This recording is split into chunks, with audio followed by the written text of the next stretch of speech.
Shalom प्रियो। और आज मैं आपको बताऊंगा यूहन्ना 1 अध्याय के 17 वचन के बारे में, जिसमें लिखा है कि व्यवस्था तो मूसा के द्वारा दी गई, परंतु अनुग्रह और सत्य यीशु के द्वारा पहुंचे। अब ज्यादातर लोगों ने इस वचन को गलत रीति से समझा है, क्योंकि आज बहुत से ऐसे प्रचारक हैं जो इस वचन का अर्थ ये लगाते हैं कि मूसा की व्यवस्था, जिसे हम हिब्रू में तौरा कहते हैं, वो उस अनुग्रह के खिलाफ है जो हम पर हुआ। और जब सत्य आया यीशु के द्वारा, तो व्यवस्था को पूरी तरह से मिटा दिया गया और अब हम व्यवस्था के नहीं बल्कि अनुग्रह के अधीन हैं।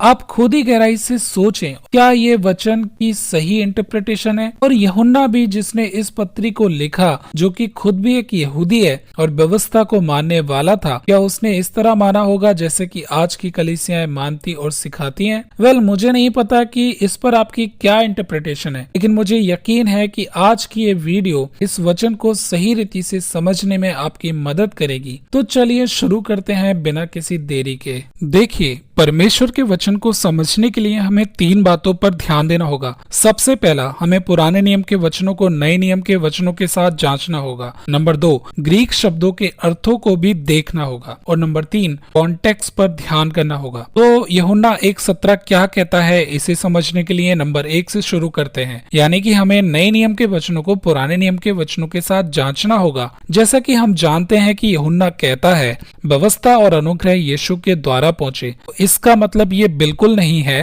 कि नए नियम का अनुग्रह और सत्य मसीह के आने से पहले नहीं थे, क्योंकि नए नियम के लिखे जाने से बहुत पहले ही पुराने नियम के भीतर परमेश्वर का अनुग्रह और सत्य देखा जा सकता है। नए नियम के अंदर अनुग्रह शब्द करीब 131 बार आया है, जबकि पुराने नियम के अंदर 170 बार आया है, जो कि नए नियम से बहुत ज्यादा है। और पहली बार ये शब्द दिखाई देता है उत्पत्ति की किताब में, जब जल प्रलय आया। और बाइबल बताती है कि परमेश्वर का अनुग्रह नूह और उसके परिवार के साथ हुआ। और इसके अलावा निर्गमन में भी परमेश्वर का अनुग्रह मूसा पर प्रकट हुआ। और इसके अलावा बाइबल में और भी जगहों पर हम इन वचनों को देख सकते हैं।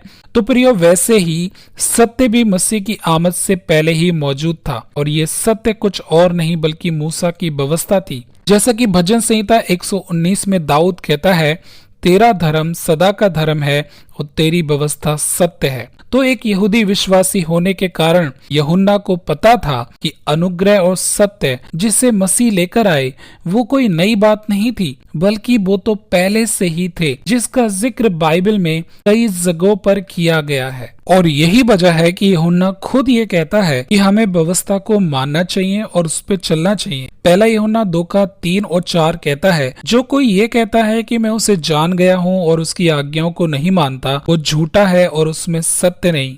पहला यूहन्ना 3:22 में लिखा है, जो कुछ हम मांगते हैं वो हमें उससे मिलता है, क्योंकि हम उसकी आज्ञाओं को मानते हैं और जो उसे भाता है वही करते हैं। प्रकाशित वाक्य 14:12 में लिखा है, पवित्र लोगों का धीरज इसी में है जो परमेश्वर की आज्ञाओं को मानते और यीशु पर विश्वास रखते हैं। अब आप कहेंगे कि अगर वो सत्य जो मसीह लेकर आए थे वो मूसा की व्यवस्था थी, तो इसका क्या मतलब है कि ये मसीह के द्वारा आई, जबकि ये तो मूसा के द्वारा आई थी? वैसे ये आपको तभी समझ में आएगा जब आप पहली सदी में यहूदियों की स्थिति और कॉन्टेक्स्ट को समझेंगे, जो कि हमारा 3rd पॉइंट है, यानी कि कॉन्टेक्स्ट। यानी कि हमें पूरे कॉन्टेक्स्ट को समझना होगा और हिस्टोरिकल कॉन्टेक्स्ट को समझना होगा कि असल में पहली सदी की स्थिति क्या थी। तो पहली सदी के यहूदियों ने मूसा की व्यवस्था का पालन ठीक से नहीं किया, बल्कि उसे तोड़ा। इसके अलावा उन्होंने अपने ही सिद्धांतों और नियमों को माना, और जो उन्होंने खुद बनाए थे।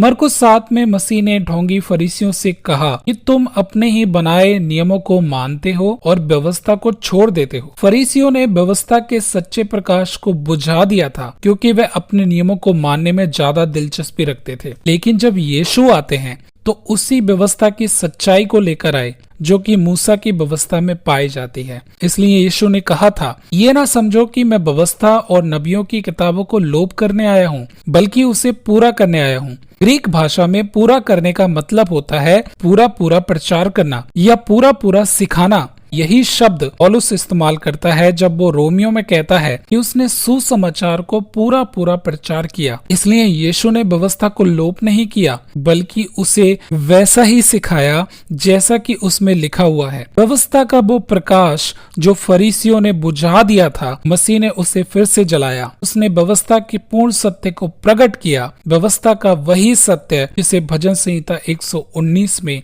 घोषित किया गया है। यहाँ तक कि मसीह ने अपने आप भी इसका पालन किया और अपने जीवन से हमारे लिए एक नमूना भी दिया, ताकि हम इस पर वैसा ही चलें जैसा कि मसीह चलता था। उम्मीद करता हूँ आज का वचन आपको समझ में आया होगा। परमेश्वर पिता इस वचन के द्वारा आपको आशीष दे। मिलेंगे फिर से एक नई वीडियो में, तब तक के लिए शालोम।